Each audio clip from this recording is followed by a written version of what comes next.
Ahojte. Spravil som video, ako najjednoduchšie poskladať Rubikovú kocku, ale niekomu sa to aj tak nepodarilo. Tak teraz som sa rozhodol, že spravím taký seriál, kde budú to také krátke videá a po každej vrstve si to môžete skúšať a keď prejdete cez to video a budete to už mať, jak sa hovorí, v krvi, tak si pustíte druhé video a pôjdete robiť ďalšiu vrstvu. Potom, keď to budete mať, tak ďalší krok. Dôležité je, hovoril som to aj v tom videu prvom, aby ste pochopili, že tá kocka, ktorá je stredová, určuje, aká tam bude farba. Čiže tu bude biela, tu bude oranžová, modrá, žltá, červená a zelená. Čiže aká je stredová, taká bude celá plocha. Druhá vec, ktorá je dôležitá, je tá, uvedomiť si, že sú tu 3 rôzne kocky. S jednou plochou, s 2 plochami a s 3 plochami.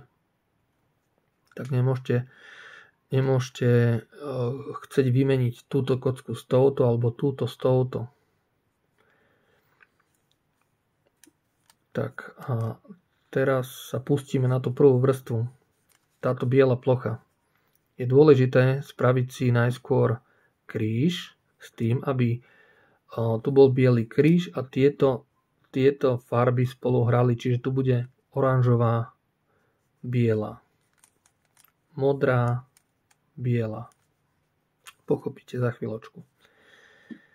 Takže začníme príklad od tej červenej bielej. Tu je červená biela. Keď si ju vyťahnem sem hore, tak ju mám naopak. Tak ja si ju stiahnem sem na bok, dám si ju dole, pootočím si to naspäť po tú pozíciu a vrátim to naspäť sem hore. A už je v tej polohe, jak som ju chcel mať. Ideme na ďalšiu. Toto je dosť intuitívna vec, ale keď sa to človek naučí podľa tohto videa, tak nemusí toľko až rozmýšľať. Čiže znovu, tú istú situáciu tu mám. Je na tom správnom mieste, ale aj naopak. Čiže dám si ju sem na bok, stiahnem ju dole, dám ju pod tú pozíciu, kde ju potrebujem, čiže potrebujem ju sem a ja ju mám tu a vyťahnem to naspäť sem hore.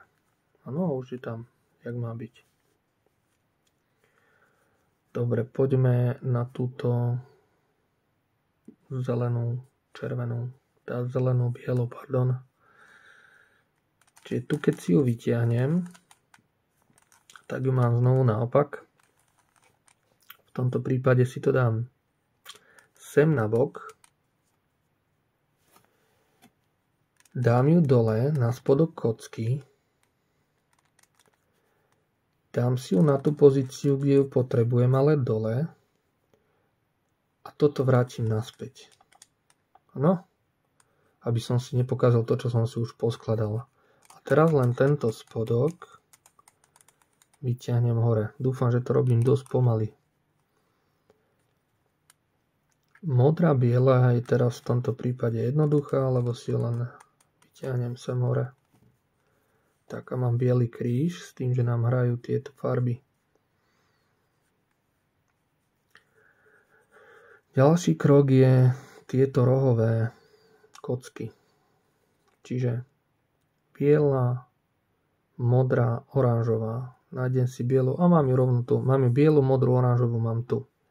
Keď ju mám takto pekne nadstavenú, tak idem v smere tej bielej, čiže tam, na túto stranu. Idem tam, doprava. Toto si stiahnem dole, zacúvam to naspäť a vyťahnem to hore. Už je tu. Tu by som potreboval bielu, oranžovú, zelenú. Nájdem si a znovu ju mám tu. Biela, oranžová, zelená. Čiže idem v smere tej bielej, stiahnem to dole, zacúvam a vyťahnem to hore. tu potrebujem dostať bielu, červenú a zelenú sem hore. Takže znovu idem, ale teraz naspäť, lebo tú bielu mám na tejto strane. Takže sem, doľava, dole, doprava, hore. A teraz si hľadám túto poslednú, biela, červená a modrá. Biela, červená a modrá. Tak si ju dám tam, na to miesto. A v podstate je to isté, áno.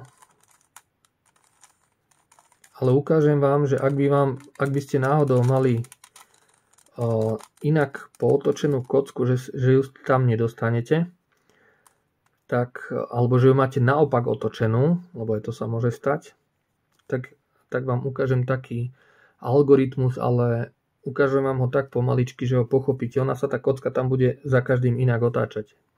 Čiže doľava, dole, doprava, hore. Takto by som to tam mal, hej? A znovu idem doľava, dole, doprava, hore. Doľava, dole, doprava, hore. Toto som vám chcel ukázať, že môže sa vám stať, že máte takto naopak kocku. Teda tu by ste chceli bielu.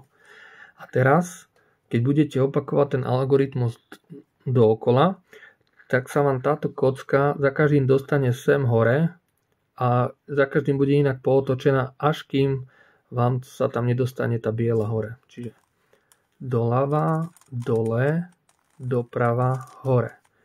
Doľava, dole, doprava, hore. Teraz je tam modrá. Doľava, dole, doprava, hore. Doľava, dole, doprava, hore. Hej? Keď ho niekoľkokrát zopakujete, tak tá kocka sa každý druhý krát pootočí nejak. No, tu máme celú bielu vrstvu s tým, že máme aj ten prvý rad. V ďalšom videu budem robiť tento druhý rad.